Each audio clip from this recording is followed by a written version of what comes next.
إن الحمد لله نحمده ونستعينه ونستغفره ونعوذ بالله من شرور أنفسنا ومن سيئات أعمالنا من يهده الله فلا مضل له ومن يضلل فلا هادي له وأشهد أن لا إله إلا الله وحده لا شريك له وأشهد أن محمدا عبده ورسوله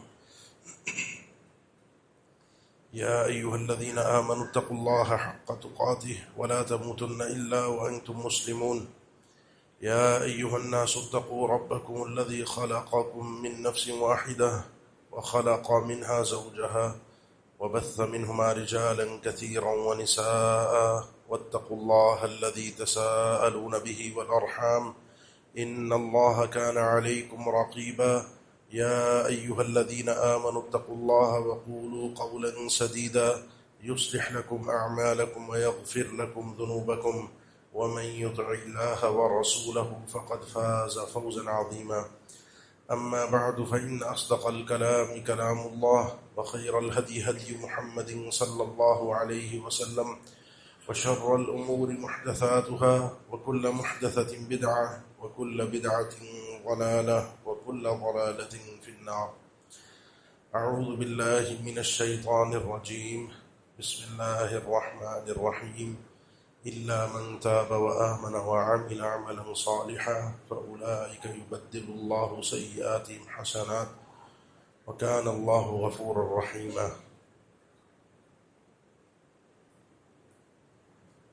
اللہ کے نبی صلی اللہ علیہ وسلم کے سامنے یہودی تشریف لائے، یہودی آئے اور یہودیوں نے اللہ کے نبی صلی اللہ علیہ وسلم سے سلام کیا. سلام کی نوعیت تھی السلام علیکم، آپ ہلاک ہوں، برباد ہوں. سیدہ عائشہ نے جب یہ الفاظ سنے تو پلٹ کر جواب میں ذرا سختی کے ساتھ جواب دیا، تم برباد ہو، اللہ کی لعنت ہو تم پر. اللہ کے نبی صلی اللہ علیہ وسلم نے سیدہ عائشہ سے فرمایا کہ عائشہ ذرا سا ٹھہرو، کو انتظار کرو. ان اللہ رفیق یحب الرفق فی الامور کلہ، اللہ تعالی رفیق ہے اور رفق کو پسند فرماتا ہے سارے ہی معاملات میں. اللہ تعالیٰ کا یہ نام رفیق، اس کو تھوڑا سا آج آپ کے سامنے بیان کرنا ہے تاکہ اپنے احوال کو، اپنے معاملات کو، اللہ سے تعلق کو ہم مضبوط کر سکیں. یہ اللہ تعالیٰ کے نام اللہ تعالیٰ کا تعارف ہوتے ہیں جن سے ہمیں اللہ تعالیٰ کی صحیح پہچان نصیب ہوتی ہے اور ان کے تقاضوں کے مطابق عمل کرنا ہم سے مطلوب ہے. رفیق، را، فا اور قاف، یہ اس کا مادہ ہے جس کا معنی اور مفہوم عربی زبان میں نرمی کا، فائدے کا، آسانی کا، سہولت کا. جبکہ اللہ تعالیٰ کے لیے نام جو ہے رفیق، یحب الرفق فی الامور کلہ، اللہ تعالیٰ رفیق ہے، وہ مہربانی کرتا ہے، رحمت کرتا ہے، لیکن اس مہربانی میں اور وہ جو رحیم کی مہربانی ہے، اللہ تعالیٰ کا ایک نام رحیم بھی ہے، مہربانی کرنے والا، نرمی کرنے والا، آسانی کرنے والا، بندوں کے لیے خیر اور بھلائی آسان کرنے والا. لیکن یہ نام جو ہے، اس نام کے اندر اور اس نام میں باریک سے ایک فرق ہے جو ہم سے مطلوب ہے، اور وہ یہ ہے کہ رفیق، اس میں رحمت جو ہوتی ہے وہ آہستہ آہستہ درجہ بدرجہ ہوتی ہے، ایک دم سے رحمت کا حصول نہیں ہوتا. سہولت، اللہ کی طرف سے آسانی، مشکل میں سے نکلنے کا راستہ، یا رب العالمین تھوڑا تھوڑا کر کے بندے کے لیے اس چیز کو آسان کرتا ہے. یہ چیز اللہ تعالیٰ نے اپنے کاموں میں بھی رکھی ہے، اپنے افعال میں اور اپنی شریعت میں بھی. کیونکہ عموماً میں اور آپ جلد باز ہیں، ہم انسان جو ہے وکان الانسان عجولا، انسان جلد باز ہے. ہمیں چیزوں کے وقت کے نکلنے کا خطرہ، چیز کے ضائع ہونے کا خطرہ، معاملے کے خراب ہونے کا خطرہ. تو رب العالمین جو ہے وہ اس کے ملکیت میں سب کچھ ہے، وقت بھی اس کی ملکیت ہے، ہر چیز اسی کے اختیار میں. کوئی چیز اس کے ایسا نہیں ہے کہ وقت نکل جائے گا اور کام خراب ہو جائے گا. اس نے ہر چیز کو اپنی حکمت کے ساتھ، اس نام کے اندر، رفیق کے اندر حکمت بھی داخل ہے کہ اس کو بڑی ترتیب کے ساتھ، تنصیب کے ساتھ، سیٹنگ کے ساتھ چلایا ہے. آسمان اور زمین رب العالمین نے بنایا، اور اس کا تذکرہ اللہ تعالیٰ نے قرآن مجید میں کئی ایک مقامات پہ کیا کہ ہم نے اس کو 6 دنوں میں بنایا، اور 6 دنوں کی تفصیل 24ویں پارے میں اللہ تعالیٰ نے تفصیل بھی دی کہ آسمان اور زمین کو کتنے دنوں میں کس کس طریقے سے تقسیم کر کے بنایا۔ ایک پورا کن کہہ کر بھی بن سکتا تھا، لیکن اس کا رفق ہے، ہر چیز کو اس کی سیٹنگ کے ساتھ۔ میری اور آپ کی پیدائش کیا، بلکہ ہر وہ چیز جو زندگی رکھتی ہے اس کی پیدائش کا ایک سسٹم رب العالمین نے رکھا ہے۔ ہم 9 مہینے، پیدائش یکدم بھی ہو سکتی تھی، لیکن ایک تیاری ہوتی ہے، ایک مرحلہ ہوتا ہے ذہنی، جسمانی، ہر طریقے سے، تاکہ آگے کی چیزوں کو انسان سیٹنگ سے چلا سکے۔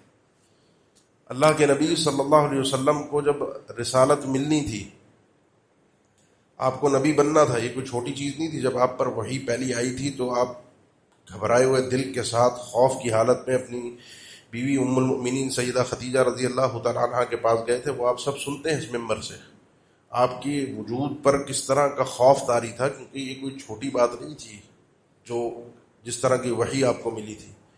لیکن اس سے پہلے اللہ نے آپ کو تیار کروایا، اس کے باوجود بھی آپ کو یہ احساس اٹھانا پڑا۔ فرمایا اللہ کے نبی صلی اللہ علیہ وسلم نے کہ نبوت سے پہلے مکہ کی وادیوں کے اندر، صحیح مسلم کی حدیث ہے، آج بھی مدینہ میں آپ نے فرمایا آج بھی میں اس پتھر کو پہچانتا ہوں کہ جو مجھے سلام کرتا تھا میری نبوت کے ملنے سے پہلے۔ آپ کو پتھروں سے، اشجار سے، درختوں سے سلام کی آواز آتی تھی۔ اللہ کے نبی صلی اللہ علیہ وسلم کے لیے ایک تیاری تھی۔ آپ کو تنہائی دی گئی، آپ تنہائی کے اندر رہتے تھے، تنہائی آپ کو پسند کروا دی گئی، اور اسی تنہائی میں آپ پر وحی آئی۔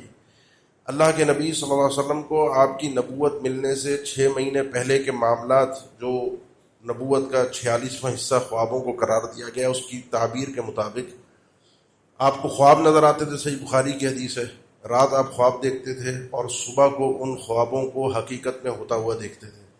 منظر میں دیکھا ایک چیز کو خواب میں، اور دن میں اس کو حقیقت میں دیکھا۔ یہ رب العالمین ایک تیاری کے ساتھ معاملہ رکھتا ہے۔ اچانک سے ایک چیز، اچانک سے ایک بڑا معاملہ، یہ اللہ کی تدبیر میں نہیں ہے۔ اللہ نے رفق کے ساتھ، تدبیر کے ساتھ، حکمت کے ساتھ اپنی رحمت کو آہستہ آہستہ، درجہ بدرجہ بندے کو دیا ہے۔ اللہ کے نبی صلی اللہ علیہ وسلم نے جب اور بھی چیزوں کا تذکرہ فرمایا تو اپنے ایک ساتھی سے بات کہی، جو کہ آپ کے ساتھی بڑے قریبی تھے۔ ان کو کہا اللہ تعالیٰ تمہیں قمیص پہنائے گا، ایک قمیص پہنائے گا، ایک لباس پہنائے گا۔ لوگ منافقین چاہیں گے کہ وہ قمیص تم سے چھین لیں، تم سے اتار دیں۔ اتارنا مت، کوئی بھی اتارنے کی کوشش کرے اس کو اتارنا مت۔ یہ تھے عثمان رضی اللہ عنہ، یہ ایک ان کی ذہنی تیاری تھی کہ احوال ایسے آئیں گے، صورتحال ایسی تبدیل ہوگی کہ تمہاری خلافت اللہ تعالیٰ تمہیں عطا کرے گا اور تمہارے خلاف فتنہ کھڑا ہوگا۔ اللہ کے نبی صلی اللہ علیہ وسلم نے اس طرح کی تیاریاں اپنے سیدنا حسن کے بارے میں فرمائی۔ یہ بچہ جو ہے، یہ اس کی تربیت میں، اس کی چیزوں میں ایسی چیز ہے کہ یہ بڑا ہو کے سید، ایک ایسا بڑا آدمی بنے گا کہ جو مسلمانوں کے 2 بڑے گروہوں کے درمیان صلح کروائے گا۔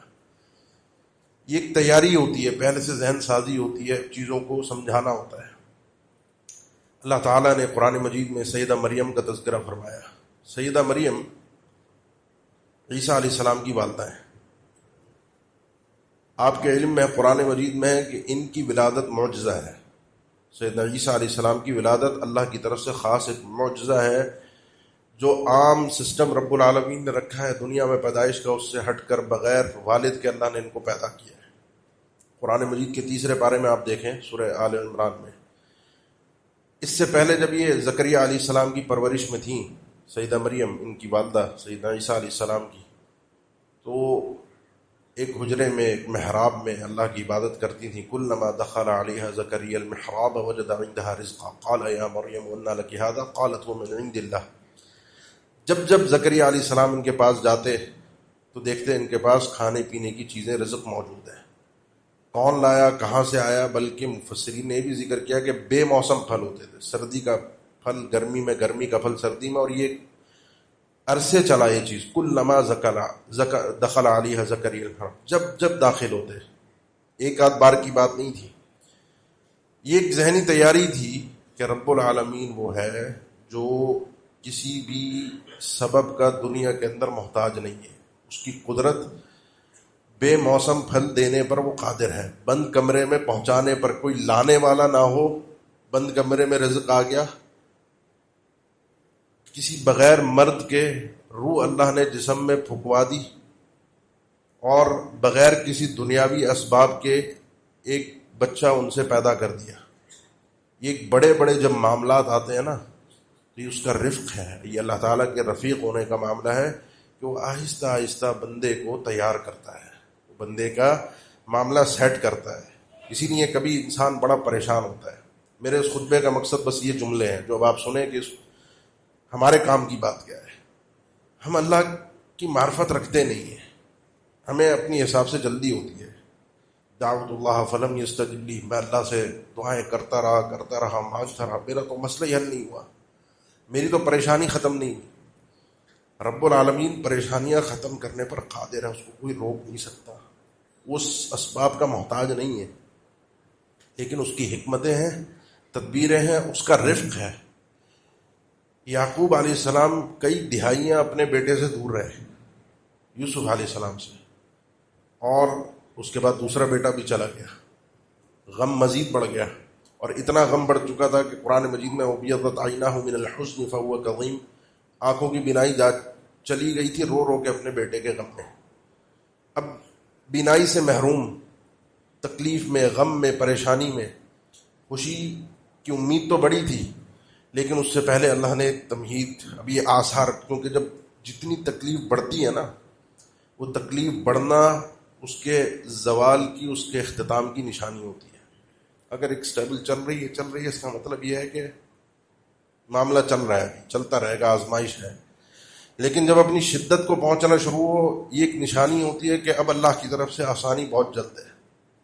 بیٹا کئی دہائیوں سے دور تھا، پھر دوسرا بھی گیا، تیسرا بھی نہیں آیا واپس، چوری کا الزام بیٹے پر لگ گیا، کھانے پینے کے مسائل، شدت بڑھتی جا رہی ہے. لیکن پھر بھی بیٹوں کو کہا جا کے ڈھونڈو، وہ ڈھونڈنے نکلے، ڈھونڈا، تلاش کیا. اب وہاں کیا ہوا، وہاں تو پتہ چل گیا کہ یوسف علیہ السلام مل گئے، یہاں خبر نہیں تھی. وَلَمَّا فَصَلَتِ الْعِيرُ قَالَ أَبُوهُمْ إِنِّي لَأَجِدُ رِيحَ يُوسُفَ لَوْلَا أَن تُفَنِّدُونِ. جب وہ قافلہ چلا وہاں سے یعقوب علیہ السلام کے پاس آنے کے لیے، مصر سے نکلے تھے فلسطین آنے کے لیے یعقوب علیہ السلام کے پاس، خوشبو ایک محسوس ہوئی یعقوب علیہ السلام کو. انی لأجد ریح یوسف لولا ان تفندون، اپنے باقی بیٹوں سے، رشتہ داروں سے جو احوال وہاں لوگ موجود تھے، یوسف کی خوشبو اور مہک آ رہی ہے علیہ السلام. اور میرے اس بات پر مجھے یہی ہے کہ تم مجھے ایک ایسا آدمی سمجھو گے کہ جس کو عقل و شعور نہیں ہے. اور انہوں نے کہا بھی قالوا تاللہ انک لفی ضلالک القدیم فلما ان جاء البشیر والقاہ علی وجہہ فارتد بصیرا. پہلے وہ جو خوشخبری لانے والا تھا وہ قمیص لے کر آیا تھا یوسف علیہ السلام کی، وہ پہلے ان کی آنکھوں پر رکھی گئی اور اللہ کی حکم سے ان کی بصارت واپس آئی. یہ ایک الگ قمیض کا الگ اس صورت کے اندر معاملہ ہے، اس قمیض کی الگ ایک تعبیر ہے، وہ کوئی کبھی انشاءاللہ ہوا تو پھر اس کو ہم ذکر کریں گے. اس قمیض کا اس صورت کے ساتھ، یوسف علیہ السلام کے معاملے کے ساتھ کیا تعلق ہے. المہم یہ ہے کہ اتنی بڑی تکلیف، دہائیوں کی تکلیف، اولاد کی جدائی کی، بیٹے کا دور ہو جانا جس سے محبت تھی، تکلیف سے نکلنے کے لیے اللہ نے تکلیف کی شدت اور تکلیف کی شدت کے بعد آہستہ آہستہ اس کے لیے تیاری. کیونکہ بندے کو خوشی ایک دم مل جانا، وہ بعض اوقات عام بندوں کی بات کر رہا ہوں، انبیاء کی بات نہیں ہے، بندہ خوشی سنبھال نہیں پاتا، وہ کہیں کا کہیں نکل بھی سکتا ہے، کچھ اور بھی اس سے ہو سکتا ہے. جب بندے کی، جس کی سواری کھو گئی، سامان کھو گیا، صحرا میں تھا، آپ توبہ کا واقعہ سنتے ہیں، جب اس کو ایک دم سے اچانک اپنی سواری سامان سمیت مل گئی تو خوشی سنبھال نہیں پایا. زبان سے کیا نکلا؟ اے اللہ تو میرا بندہ، میں تیرا رب. اس کو ہوش ہی نہیں تھا میں نے بولا کیا. خوشی تکلیف سے نکلنے کے بعد اچانک انسان کو موقع مل جائے تو انسان سے سنبھلتی نہیں ہے، کچھ بھی ہو سکتا ہے. یہ اللہ تعالیٰ کا وہ رفق ہے جو انسان کی تدبیر میں، انسان کے معاملات میں، ان کی احوال میں، دنیا کے پریشانیوں میں، آپ کے گھر کے مسئلے، یہ مسئلہ، وہ مسئلہ، بے شمار چیزیں ہیں جو آپ کے سردرد بنی ہوتی ہیں. ہم سمجھتے ہیں کہ حل نہیں ہو سکتی یا حل ہوگی نہیں، تو اگر یہ سمجھتے ہیں تو پھر ہوگی نہیں. کیونکہ جو انسان جیسے اپنے رب سے تعلق رکھتا ہے، جیسا سوچتا ہے، ویسے ہی اللہ کی طرف سے معاملہ ہوتا ہے. انا عند ظن عبدی بی، میرا بندہ جیسے میرے متعلق سوچتا ہے ویسے ہی میرا معاملہ اس بندے کے ساتھ ہوتا ہے. اچھا سوچیں، اللہ کے بارے میں اللہ کا رفق ہے، اس کی رحمت ہے، اس کی تدبیر ہے، لیکن آہستہ آہستہ وہ تدبیر کے ساتھ دیتا ہے۔ آپ کے کہنے پر، میرے کہنے پر، میری خواہش پر میرا مسئلہ حل فوراً ہو جائے، یہ نظام اس کے سسٹم میں نہیں ہے، اس کا اپنا بنایا ہوا سسٹم ہے، اور رفیق ہے۔ پھر وہ اپنے شریعت میں الگ رفیق ہے، جو اس نے ہمیں احکامات دیے اللہ نے، اس کا الگ ایک رفق ہے، اس کی الگ ایک نرمی ہے، ایک سیٹنگ ہے۔ مشرکین مکہ کا یہی ایک مطالبہ تھا، لولا نزل علیہ القرآن جملۃ واحدہ، قرآن مجید اللہ کے نبی صلی اللہ علیہ وسلم پر اکٹھا پورا ایک ساتھ کیوں نہیں نازل ہو جاتا؟ وہ تھوڑا تھوڑا تھوڑا تھوڑا تھوڑا کر کے آ رہا ہے۔ اللہ تعالیٰ نے فرمایا قرآن فرقناہ لتقرأہ علی الناس علی مکث ونزلناہ تنزیلا، اس کو جو تھوڑا تھوڑا تھوڑا کر کے ہم نے نازل کیا، آہستہ آہستہ کر کے آپ بھی لوگوں پر اسی طریقے سے تھوڑا تھوڑا کر کے بیان کریں گے، ٹھہر ٹھہر کر، سمجھا سمجھا کر، تاکہ اس کے معنی اور مفاہیم ان کے دلوں کے اندر اتر جائیں، عمل میں آسانی ہو، یہ ایمان اتنا راسخ ہو جائے۔ شراب حرام تھی، اس کے نقصانات تھے، لیکن تدبیر کے ساتھ اس کو حرام کیا گیا۔ وہ سب آپ احوال جانتے ہیں، پہلے کیا ہوا، پھر کیا ہوا، پھر کیا ہوا۔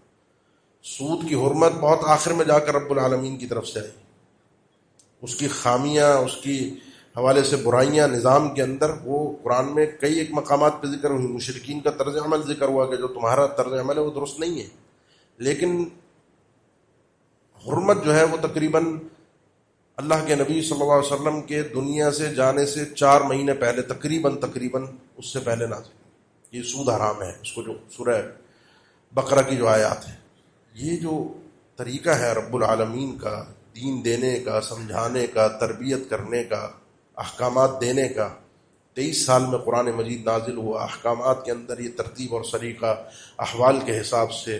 پہلے صرف توحید رہی 13 سال، نماز کی فرضیت، 5 نمازوں کی فرضیت بہت آخر میں جا کر معراج کے موقع پر ہوئی، پھر روزے، زکوٰۃ، حج، یہ سب چیزیں آپ دیکھیں گے مدینہ میں آ کر، جہاد، سب مدینہ میں آ کر یہ سب چیزیں ملنا شروع ہوئیں، جیسے جیسے تربیت ہونا شروع ہوئی۔ اور اس کے بعد بھی لا یکلف اللہ نفسا الا وسعہا یرید اللہ بکم الیسر ولا یرید بکم العسر، اللہ کی پوری شریعت میں آسانی ہے۔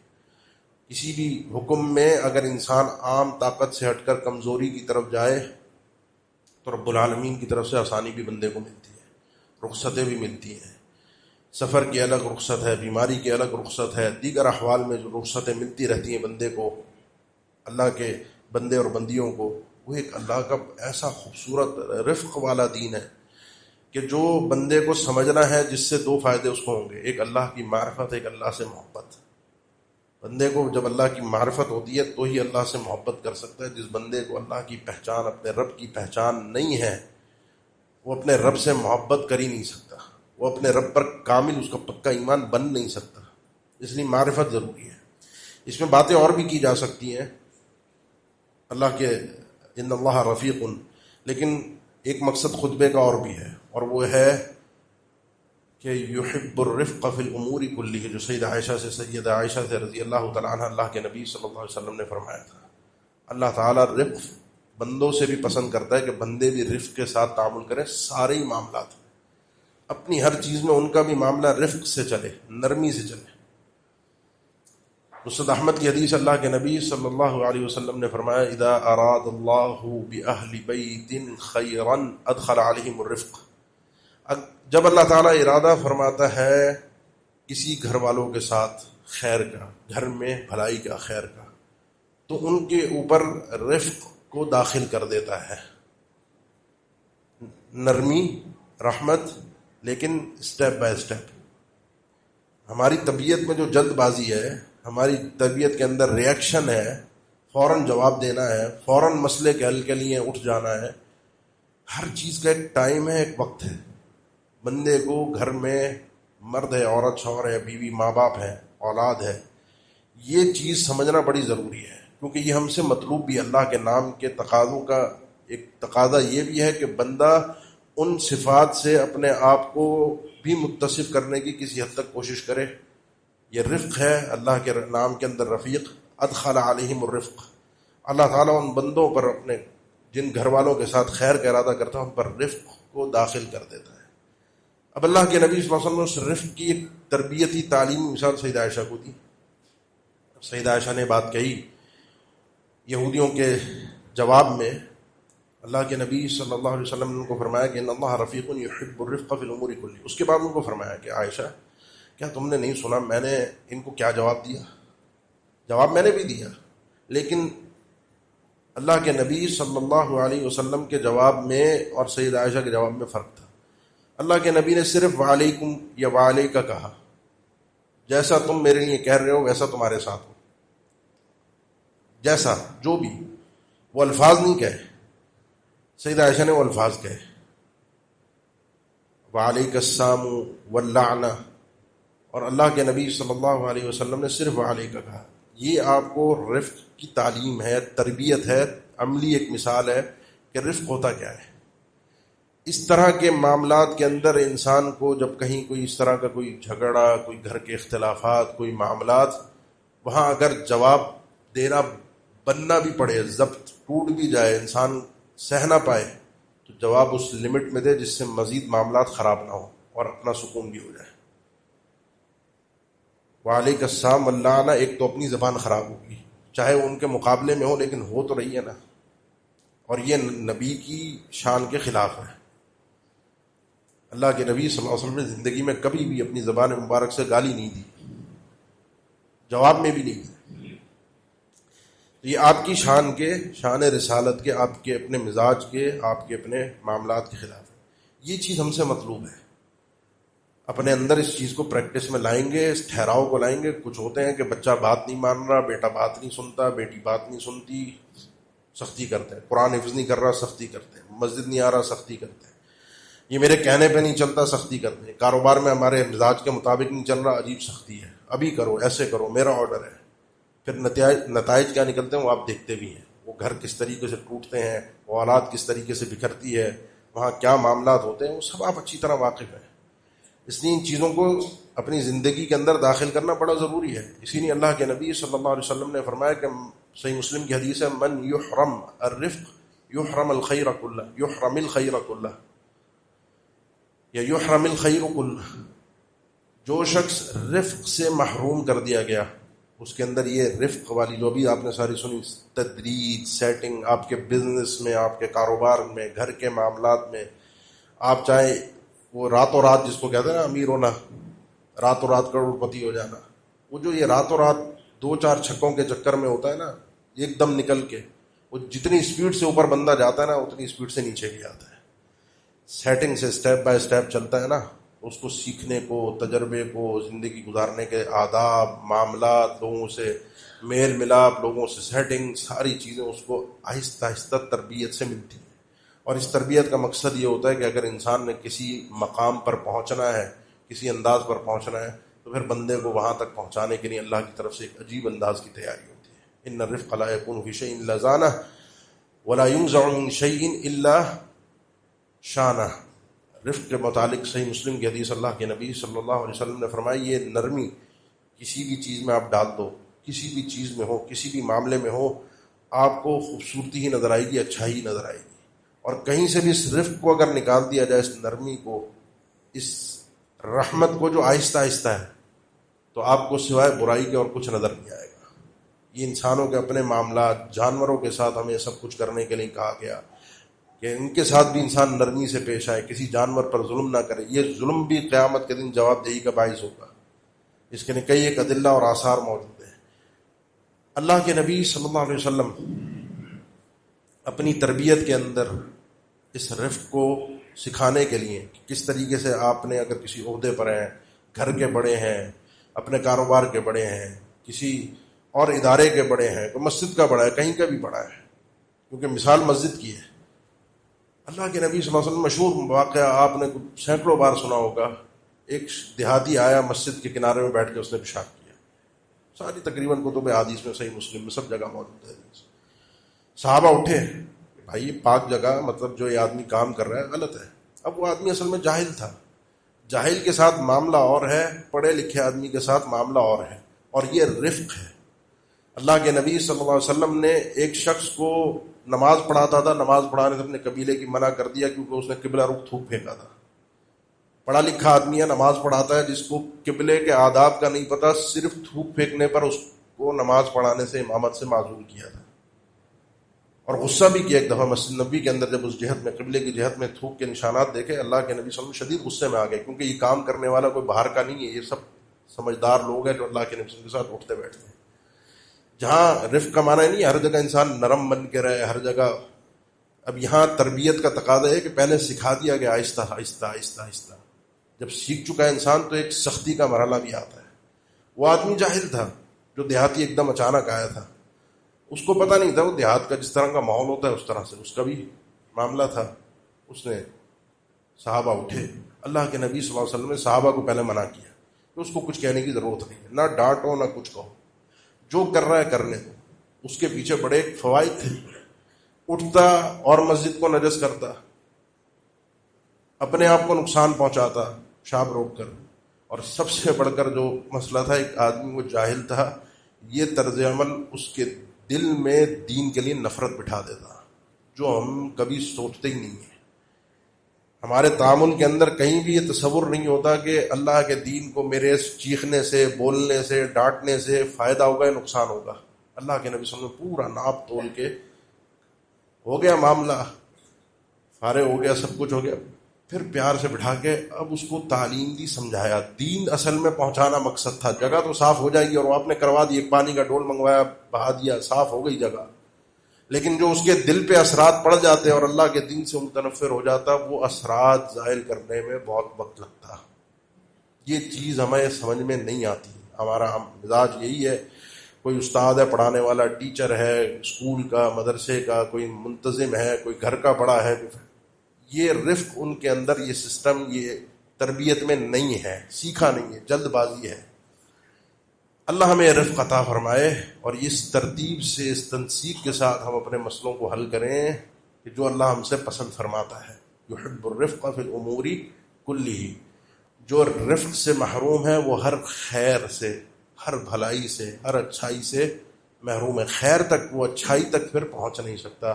اقول قولی هذا واستغفر الله لي ولكم، آخر دعوانا ان الحمد لله رب العالمين۔ ان الحمد لله نحمده ونستعينه ونستغفره ونعوذ بالله من شرور انفسنا ومن سيئات اعمالنا، من يهده الله فلا مضل له ومن يضلل فلا هادي له، واشهد ان لا اله الا الله وحده لا شريك له، واشهد ان محمدا عبده ورسوله۔ اللهم صل على محمد وعلى آل محمد كما صليت على إبراهيم وعلى آل إبراهيم إنك حميد مجيد۔ اللهم بارك على محمد وعلى آل محمد كما باركت على إبراهيم وعلى آل إبراهيم إنك حميد مجيد۔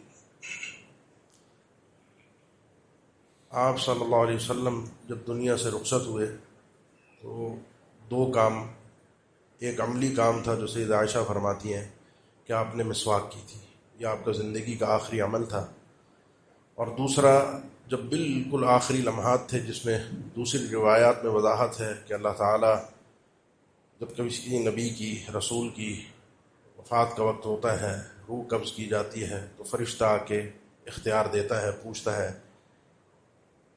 تو اللہ کے نبی صلی اللہ علیہ وسلم سیدہ عائشہ فرماتی ہیں جب آخری الفاظ آپ کی، بالکل آپ کی شہادت کی انگلی آسمان کی طرف اٹھی ہوئی تھی، اور آپ کے آخری الفاظ یہ تھے اللہم فی الرفیق الاعلی، یا بعض روایت میں بالرفیق الاعلی۔